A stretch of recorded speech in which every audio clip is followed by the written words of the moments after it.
When the word environment is mentioned, the mind conjures up images of water, soil, hills, deserts and forests.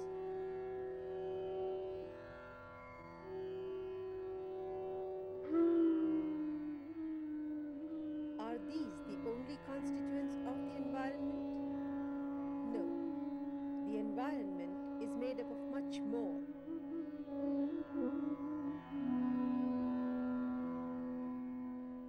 Earth's living and non-living things, physical effects like dampness, heat, wind, etc. are the constituents of the environment.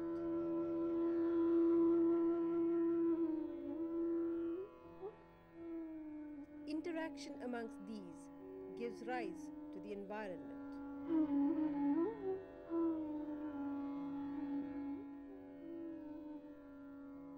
The constituents of the environment are dependent on one another, influence each other, and are influenced by others.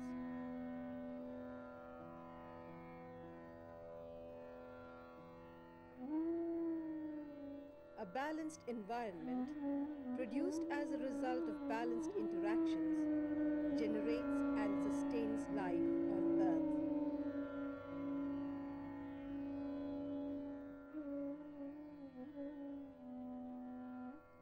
Like other species, man too is a product of his environment.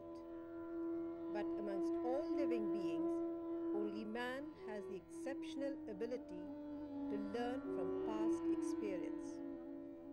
And this is why man has the ability to understand and influence to a certain extent the environment around him.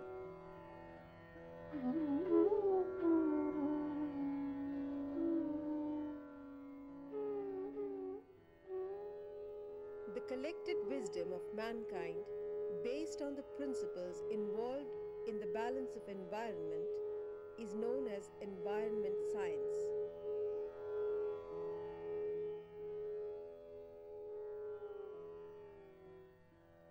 Abiding by these principles can result in steady progress.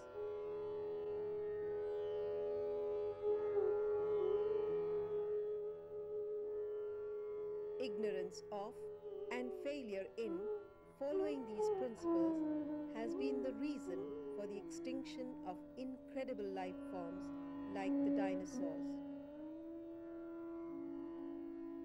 Man is the product of a balanced environment. In nature, every species partakes of only that what is needed by it for its own survival. But man has set no limits to his needs.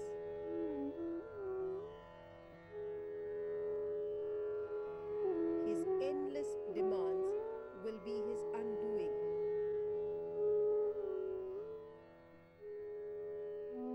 Hence, it is necessary that we learn to accept the limits set by nature. It is, after all, a question of man's survival.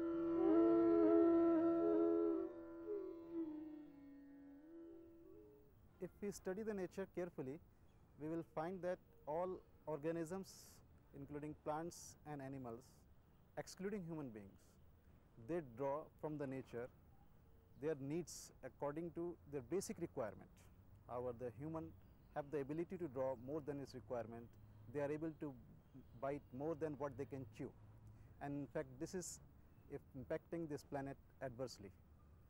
However, human is able to do this because they have the special ability to recall provided by the nature as a gift to human beings in form of the structure known as neopallium, which is present in the cerebrum as a dorsal roof, a swollen structure there, which is we are calling as neopallium. And in fact, this places more responsibility on the human beings for protecting this planet and its other organisms and all other forms of life, and also impart ability to the human beings to understand the intricacies of all forms of life, and therefore it has a more responsibility towards the nature. It was essential to create curiosity and awareness about environment in the people. As a result, environment has gone beyond science classes and laboratories and has become the topic for discussion and debate amongst the masses.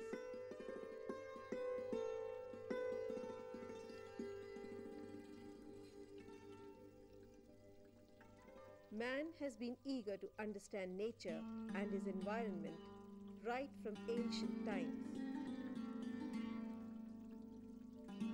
He has succeeded to a great extent, but in the past few years, our country's limited growth has resulted in the overexploitation of available natural resources against the laws of nature, and this practice continues. किसी ज़माने में इंदौर में नौलखा क्षेत्र हुआ करता था और नौलखा नाम इसलिए पड़ा था कि वहाँ 9 लाख पेड़ हुआ करते थे। उन पेड़ों में विशेष तौर पर आम, जाम, जामुन, नीम, गुलमोहर हुआ करते थे, जो शहर की न केवल सुंदरता बढ़ाते थे वरन पर्यावरण को भी स्वच्छ रखते थे।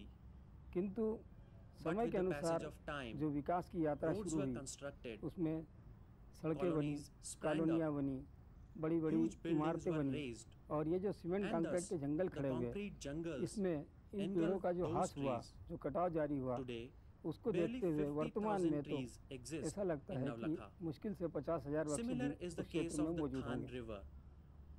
इसी तरह इंदौर में एक खान नदी हुआ करती थी जो 50 और 60 के बीच में, जिस नदी में नाव चलती थी, बड़े बड़े घाट थे, पानी उसका स्वच्छ और निर्मल था, लोग वहाँ नहाते थे। किंतु विकास की इस गति में वह नदी भी अछूती नहीं रही और आज स्थिति ये है कि वो नदी नाले से भी बदतर स्थिति में है।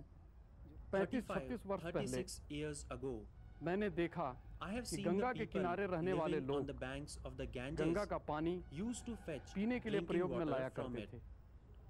आज वही गंगा का पानी है। पीने की बात तो छोड़ दीजिए, हाथ धोने लायक नहीं रह गया, नहाने लायक नहीं रह गया। Environment and man share a relation similar to the one between a producer and his product. Every living being on this planet is a creation of the principles of environment at work.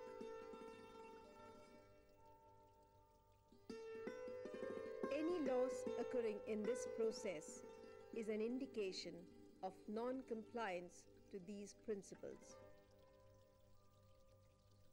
Man cannot escape the consequences if he ignores these principles.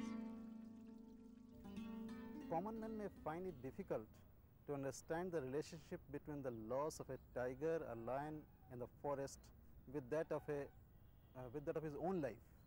He may find it very difficult that what he has to do if some lion is disappearing in a forest area.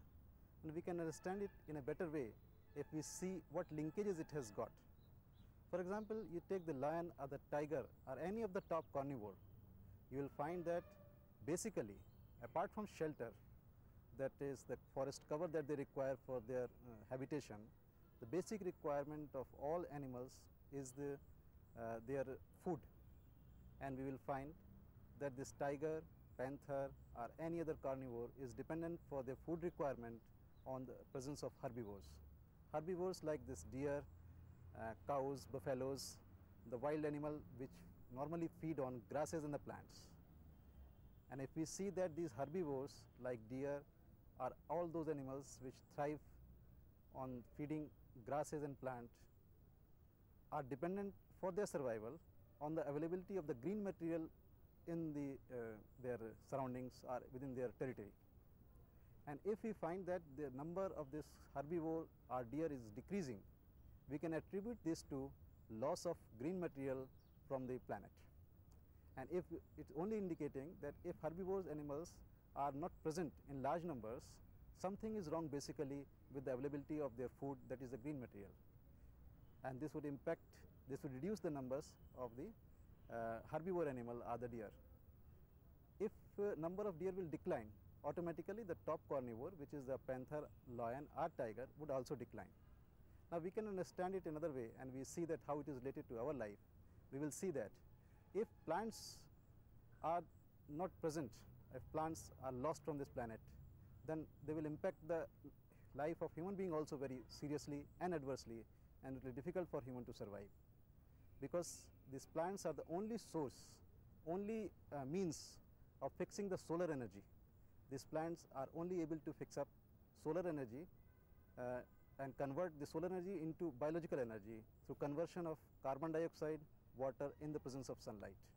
And this biological energy is channelized into the system through food grains, through fishes, through other forms of life, and ultimately finding its way to the human beings. If we wish that human beings should continue on this earth for generations to come, we have to use all available means to promote greenery on this planet, and for this we have to evaluate all our actions that can cause harm to it.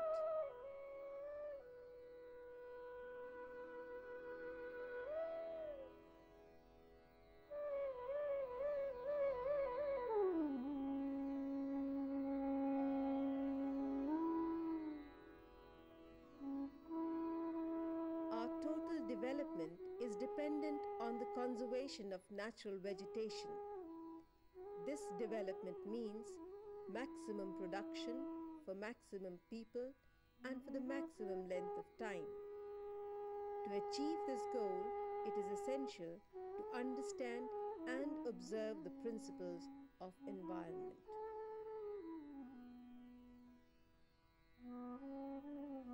The basic principle that governs the environment is its capacity to bear the changes taking place in it. This means that each object is used according to its power of sustenance. A scientific study of the environment gives us an insight into its capacity to sustain as well as the means to increase it. The range of this branch of knowledge is unlimited and its secrets unfathomable. But if man dedicated himself to the task, it will not be impossible for him to unravel the mysteries. The need of the hour is that each one of us should abide by the laws that govern our environment. To violate them is suicidal.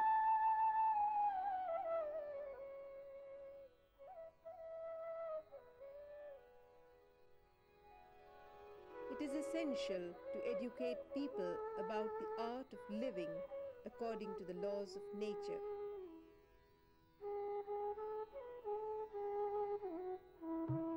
The people should be made aware of environment-related information as well as taught suitable skills and made to cultivate a positive attitude towards the environment. The main aims of environment education should be to create awareness of the different constituents of the environment and their interactions, to understand the components of the environment that are useful for life and to evaluate their capacity to sustain life, to develop the skill to maintain environmental balance, to learn the art of living according to nature instead of changing nature and environment, to motivate people to appreciate the beauty of nature and environment. If our education system tries to achieve these, then definitely our philosophy will induce us to live with the environment.